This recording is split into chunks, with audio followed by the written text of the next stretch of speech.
Feel the power. Oh, I can feel it. Our moment of triumph approaches. It's GrokTALK. This is the Coalition of New Hampshire Taxpayers. We're located at 8 North Main in Concord, New Hampshire. This is the repository for all things conservative and municipal. So if you have a problem in your town, your school, your budget committee, the right to know law, and now at the top of our list is voter fraud. You have a tip for us, some information for us, you want to join or help us out, cnht.org.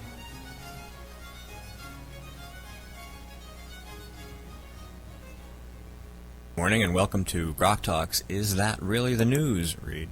Scott Walker has put an end to his 2016 presidential aspirations as of last week. Walker said he believes that I am being called to lead by helping to clear the field in this race so a positive conservative message can rise to the top of the field. With this in mind, I will suspend my campaign immediately. Walker added, I encourage other Republican presidential candidates to do the same so that voters can focus on the limited number of candidates who can offer a positive conservative alternative to the current frontrunner. Taking the hint, U.S. House Republican Speaker John Boehner announced that he is stepping down as Speaker and will resign at the end of October. Over at the office of the Speaker of the New Hampshire House, in a press release this week, offered a fledgling proposal to comply with Real ID. The deal would give residents 5 years to opt in or opt out of allowing the state to retain their driver's license, photo, and social security number in a database for some mysterious purpose that has nothing to do with keeping records or tracking you. In exchange, the assumption is that the feds will extend waivers again that allow current driver's licenses to continue functioning as ID to access federal facilities and board domestic flights. Writing at Watchdog Arena earlier this week, yours truly wondered what the big deal was with the current licenses, given that they've been a more than adequate means for identifying New Hampshire residents flying in and out of the Granite State to points all across the fruited plain, regardless of whether the Department of Motor Vehicles had hidden your super-secret Social Security number on Hillary's super-secret unsecured server, some other server, or not at all. Residents can already remove their pictures and socials from the Department of Transportation database, but licenses did not differentiate, and that was a sticking point for Homeland Security. It is worth mentioning that the compromise proposed by the Jaspercrats in the New Hampshire House is nearly identical to legislation that died in committee last spring in the New Hampshire Senate as being unnecessary because New Hampshire's current licenses are more than adequate forms of identification. For example, people who request that their Social Security number not appear on their license could also not have their Social Security number retained in the database. No new complex legislation needed, no new licenses, no new nothing. Just another waiver from DHS while the database catches up with the licenses. But that would be too easy. If you'd not heard, the Pope spoke before Congress this week. New Hampshire Senator Ayotte voted against defunding Planned Parenthood, ensuring that yet another block of the Republican base would vote to defund her re-election campaign. The President of China met with President Obama. No word on whether Obama showed off his collection of Mao memorabilia, also known as his staff. Rocktober is just around the corner, and to celebrate, we're taking the show on the road. Next week, October 3rd, we will be broadcasting from New Hampshire Southern University in the Practical Federalism Forum. Tune in for our regular program from 9 to 11 a.m., followed by live coverage of the event.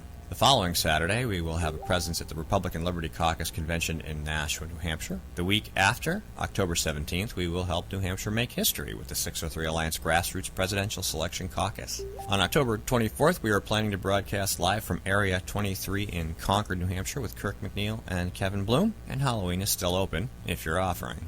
That's this week's Is That Really the News Read? Stay tuned. GrokTALK starts right after this. Hi, this is Rich Gerard, host of Gerard at Large in the Morning, the Manchester area's only locally owned, locally operated, focused, and interested, riveting radio show, heard live every Monday through Friday from 6 to 9 on 90.7 FM WLMW New Hampshire Family Radio, and available 24/7 live or archived at GerardAtLarge.com. Be sure to tune in. This is the Coalition of New Hampshire Taxpayers. We're located at 8 North Main in Concord, New Hampshire. This is the repository for all things conservative and municipal. So if you have a problem in your town, your school, your budget committee, the right to know law, and now at the top of our list is voter fraud. You have a tip for us, some information for us, you want to join or help us out, cnht.org.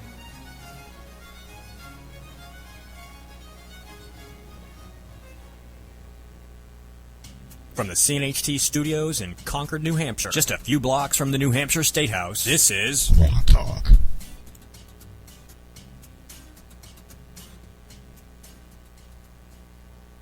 3, 2, 1. We'd like to welcome you to another edition of GrokTALK, brought to you by New Hampshire's leading conservative blog site, GraniteGrok.com. We are your feared extremist, right-wing, hard-charging, gun-toting, opinionated, outspoken, rabble-rousing, letter-writing, radio microphone stomping conservatives and rational libertarians. So get ready for more news and opinion you could only get from GraniteGrok.com.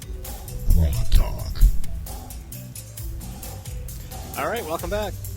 This is Grok Talk, brought to you by CNHT, Coalition of New Hampshire Taxpayers, and the bloggers at GraniteGrok.com.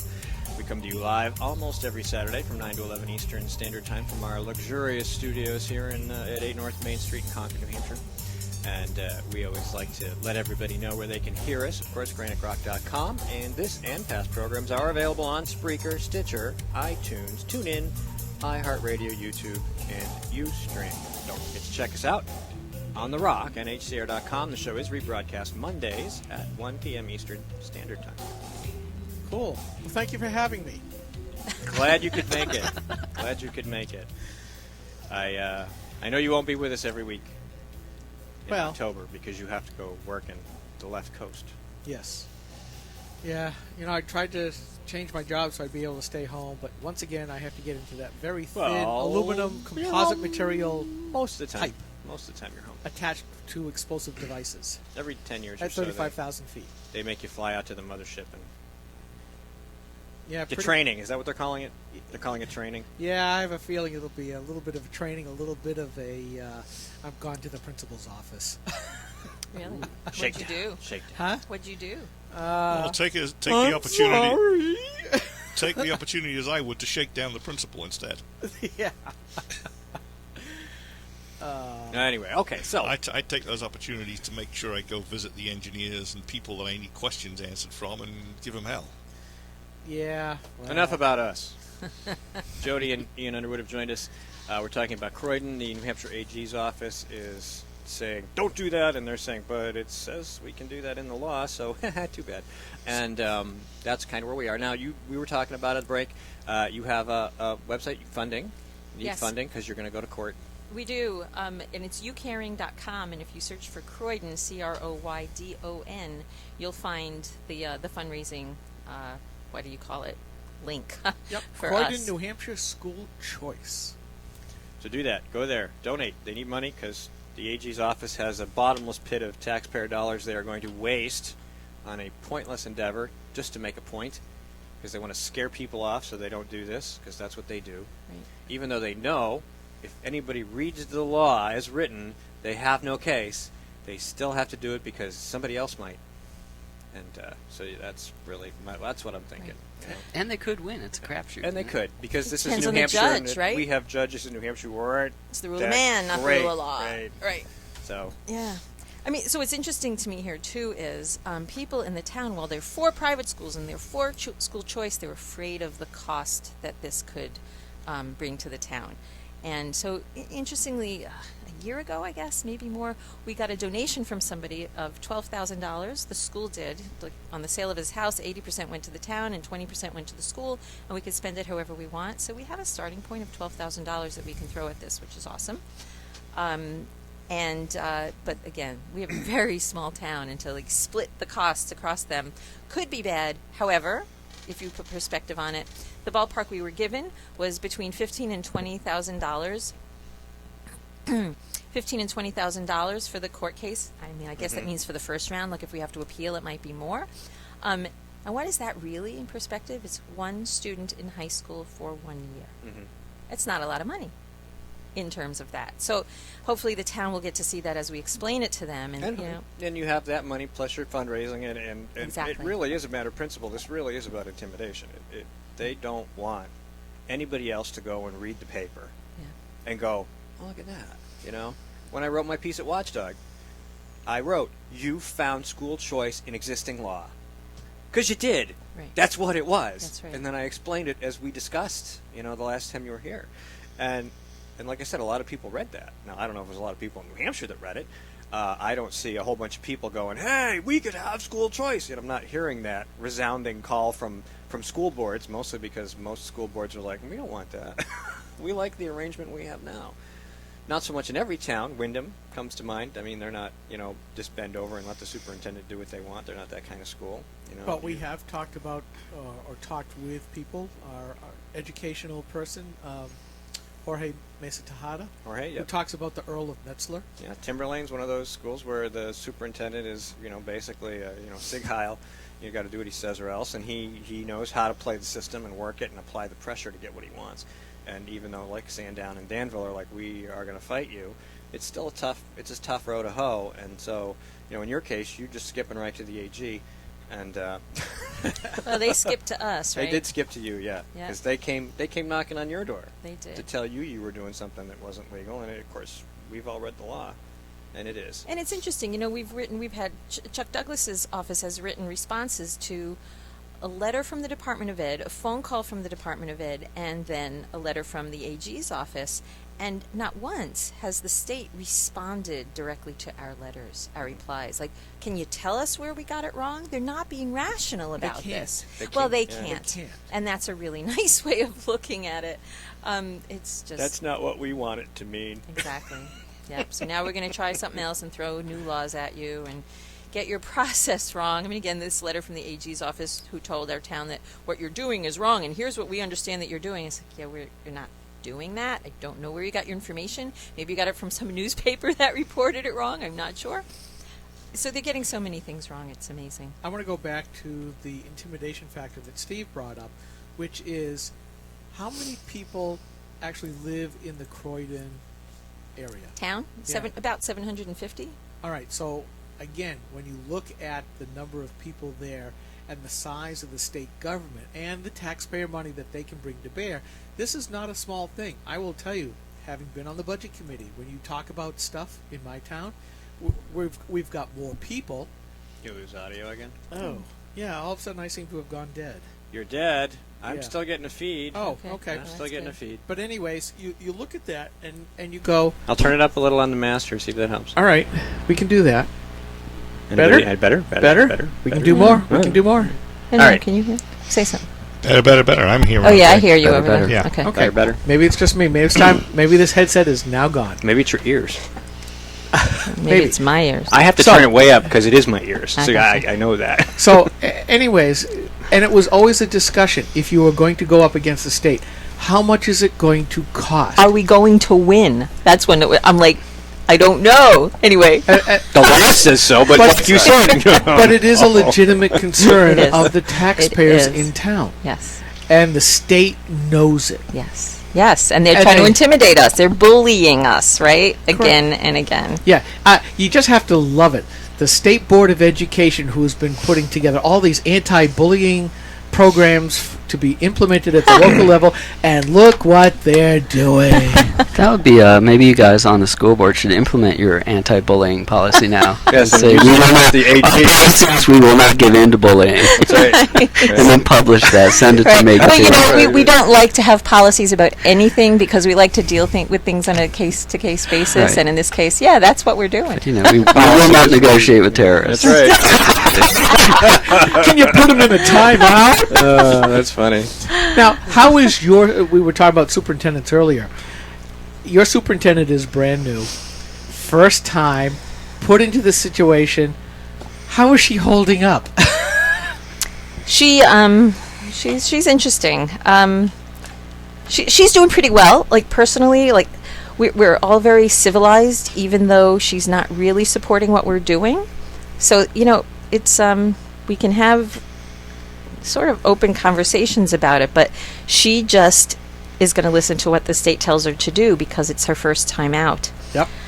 And that's where she stands. Yeah. All you have to say is, whose signature is on the front of your paycheck? Right, and that's fine, except that... To a point. She's the superintendent of SAU 43, which includes both the Newport School Boards and the Croydon School Boards. Ah, yes. And Newport has 5 people, and we have 3. And we did talk about it at an SAU board meeting once, and most of them were uncomfortable ordering the superintendent to follow what we said. Mm-hmm. So, Okay. That's where we stand. So Croydon can't order her to do it by ourselves. The whole SAU board has to do it. Ah. Yeah. Okay.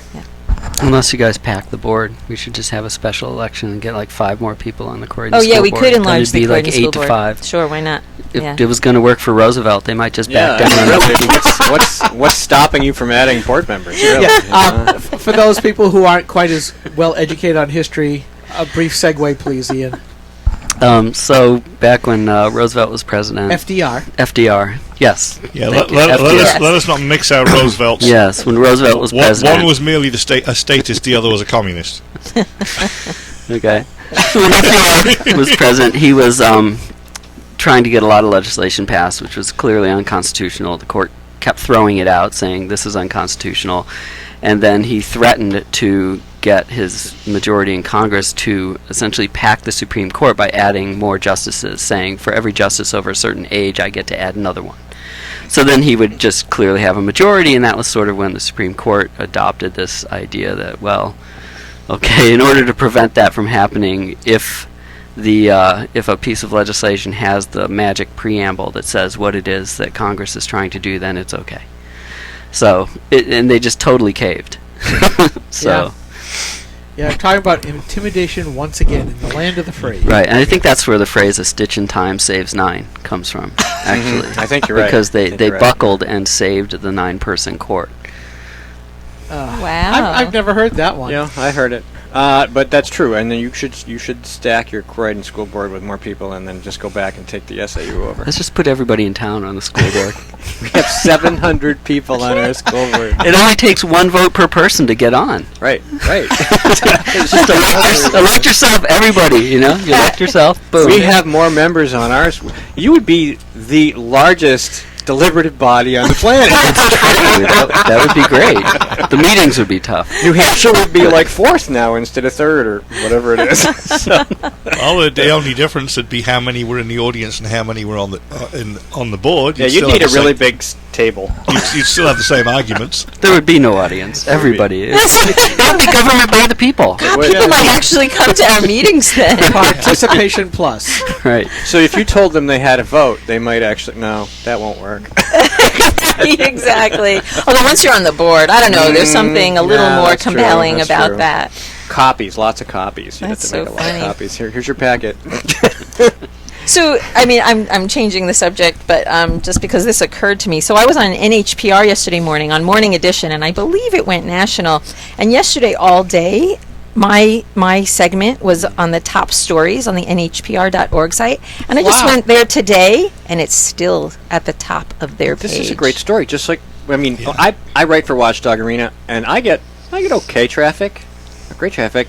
When I wrote about your story, I got great traffic because it's a school choice thing. Now, I shared it with all the school choice people, and they shared it with us. So, you bring in a lot of traffic that way, but you get engagement because it's an important topic. People are curious not just about school choice, but about the state's involvement, and then even all the way to the federal government with Common Core and all this other crap that's going on, and everybody's hearing all these different things, and you talk about a tiny little town that said, this is the law, it says we can do this, we're going to do that, and then here comes Goliath, to try to take you down because you're raining on their little parade, and that's a great story. I mean, it's an underdog story, and I think that's what people like about it. But in your case, we've said it over and over again, and we're going to keep saying it. The law's on your side. We just don't know if we can get a judge to agree. Right, well, there's that. I cannot help myself. The Underwoods are the underdogs. Sorry. That's okay. And it's not just us, right? But it's our town. But yeah. it is. It is your town. Yeah. I mean, it's a great story. Yeah. It is. And I think the book Unintimidated was written about the wrong person. So what's the next step that you'll have to go through at this point? Collecting money. Yeah. Well, donations. okay. Well, Monday comes, right? You caring Croydon, New Hampshire school choice. Yep. So youcaring.com, and then just look up Croydon. Right, YOUcaring, yes, Yeah, .com. But what else is going on other than the raising the money? Because you folks are certainly able to multitask. What's the next thing? I think we're going to court. But you haven't gotten anything in writing saying you have to show up, right? I haven't. Right, you have to wait for Monday, and the AG has to pull the trigger on their Well, lawsuit the if they're AG going to called- sue you or do whatever they do. The AG junction called or- Chuck Douglas's office, Mhm. so there was a phone call. They like to do phone calls for some reason. Oh, No yeah, paper because- trail. No paper trail. No paper trail. Yeah, there's That's a very why. easy way around that. Every conversation you have with me, I am going to record. If you don't like it, hang up. That's right. Yeah. So, I mean, then it's a matter. And Chuck thinks that it's going to be soon. It's interesting. He's like, probably in the next week or so, we'll be going to court. And when I mentioned this to my school board members, Angie Bolio said, God, you always hear about court cases. It takes forever to get to court. I'm like, right. Yeah. I was like, those are criminal cases. This one is by the state. Big surprise. She's like, right. It's very interesting. Yeah.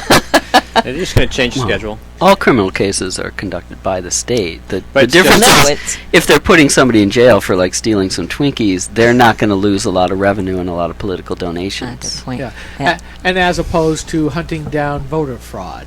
Yeah, that's not really a big deal. That can wait. Not you can, to, not, not you can to always them. ask them, well, how's the voter fraud investigation going? Sorry. Right. So, when you talked to Chuck Douglas's office, did they say what charges they're bringing? Why are they going to bring you to court? Obviously, this whole thing, but is there something specific that they're going to bring against you in court? So enjoin was the word, right? Is that what I said? Yeah. To They say, stop. Why? stop sending. Oh, yeah. Well, why has been the question the whole time, and I think that's what we go to. The other question court. is, or what? Or what? Yes. And I've never said or what. I imagine a bear cat going to the Montessori school to take out the 4 kids that we have Right. in there now. Well, like I said, you're married to the right guy. Well, that would be good. There should be cameras for that. Hopefully they'll let us know. But Yeah, if Yeah, it's on- give you a if- little bit of warning. If it's during the week of October 22nd, my cameras will be there. Okay. All right, we're going to take a really quick break. Stay on the line. Stay on the line. Stay tuned. We'll be right back. This is a coalition of New Hampshire taxpayers. We're located at 8 North Main in Concord, New Hampshire. This is a repository for all things conservative and municipal. So if you have a problem in your town, your school, your budget committee, the right to know law, and now, at the top of our list is voter fraud. You have a tip for us, some information for us, you want to join or help us out, cnht.org.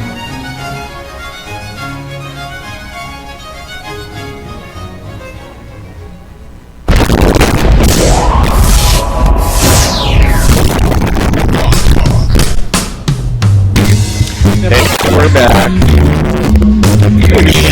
And we're here talking about the Croydon School District school choice situation.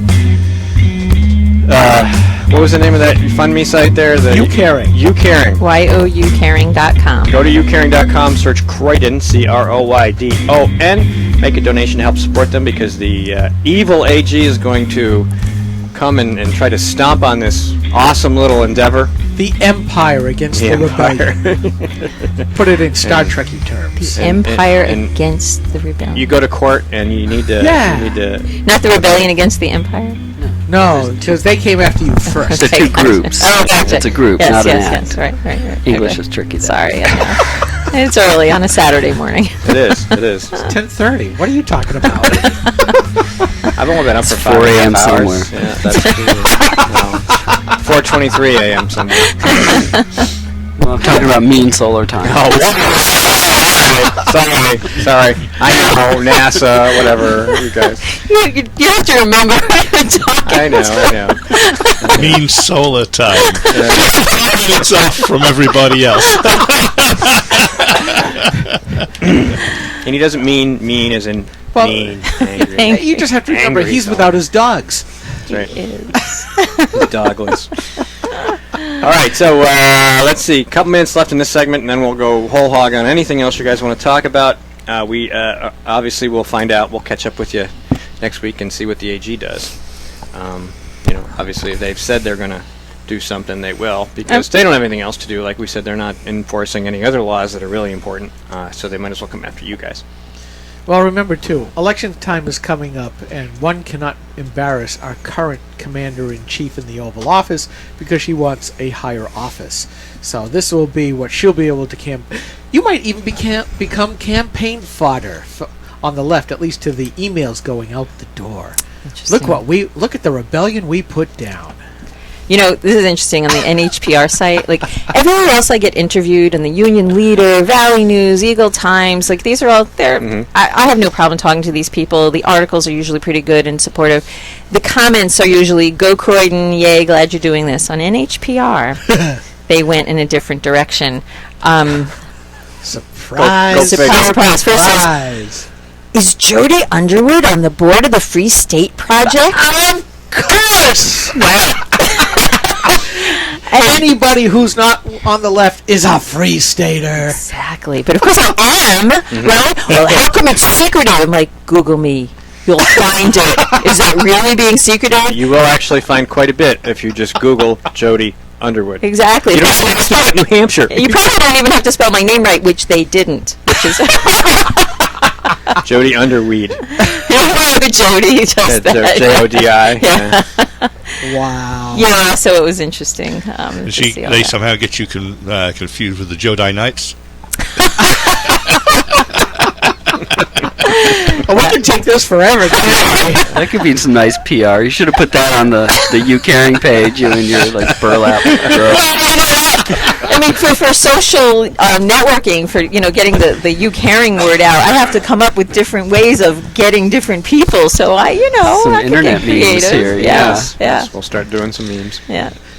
Jodi Knights. Okay. Jodi Underwood versus the dark side, or the dark forces. Yeah, well, I'll get some people. Princess Jody.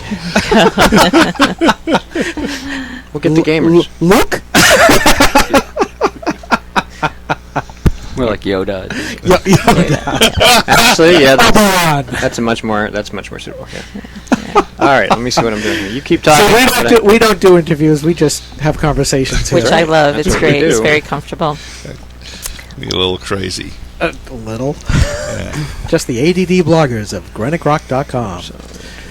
So, I mean, it would be interesting to know what they plan to do, right? And so, just as sort of a parallel thing, I have a friend who said, "Hey, you know what? When you vote, you don't have to show ID. You can fill out an affidavit of residence, right?" So I thought, what the hell? I'm going to do this. So I go in, I fill out the Croydon. In Croydon. Yeah. I fill out this affidavit of residence, and I go ahead and vote. Of course, they know him at the table, right? They know him, but still, it's rules are rules, right? Yeah, So I fill out the thing. So like months later, I get a letter from the AG's office saying, in the paragraph saying, you are required to send back this form saying whether that was really you or not. It's pursuant to RSA, blah, blah, blah. Footnote. they actually At the bottom. that? Yes. Which is interesting. Yeah, they At do the that. bottom, they actually cited the entire RSA, which said nothing about what I have to do. It just said the Attorney General shall send out these letters within such and such a time, Which by they April, did. whatever. Right. And it's like, this is exactly it. They look at that and they go, well, it means you have to send it back. And it's like, It doesn't it say doesn't. that. But we still did. Did you send it? No. I actually started to write a letter sort of saying, as I read this thing, but I had other stuff to do. Nobody's reading. Thanks Nobody's for looking confirming that you had to send out a letter within so many days and that you did vote. Yeah, exactly, right. have Don't you- expect anything else from us. Right. Now, did you send anything back? No, I didn't. I should have. I was going to say, what a surprise they would have had. Somebody sent something back. No, I think most people would, but I bet they they're don't. not tracking it. No, you really they don't think. don't. Okay. No, a lot of people. Because a lot of people, Well, those people they're aren't. faux addresses. Right. This is the same day registration, affidavit, like you Right. did. They do their vote, it gets counted, and then they just disappear. I know this is going to sound weird, but we're going to go to break because we're going into the last segment. We're here with Jody and Ian Underwood. We will be right Hi, back. this is Rich Gerard, host of Gerard at Large in the Morning, the Manchester area's only locally owned, locally operated, focused, and interested riveting radio show, heard live every Monday through Friday from 6 to 9 on 90.7 FM WLMW, New Hampshire Family Radio, and available 24/7 live or archived at GerardAtLarge.com. Be sure to tune in. This is a coalition of New Hampshire taxpayers. We're located at 8 North Main in Concord, New Hampshire. This is a repository for all things conservative and municipal. So if you have a problem in your town, your school, your budget committee, the right to know law, and now, at the top of our list is voter fraud. You have a tip for us, some information for us, you want to join or help us out, cnht.org.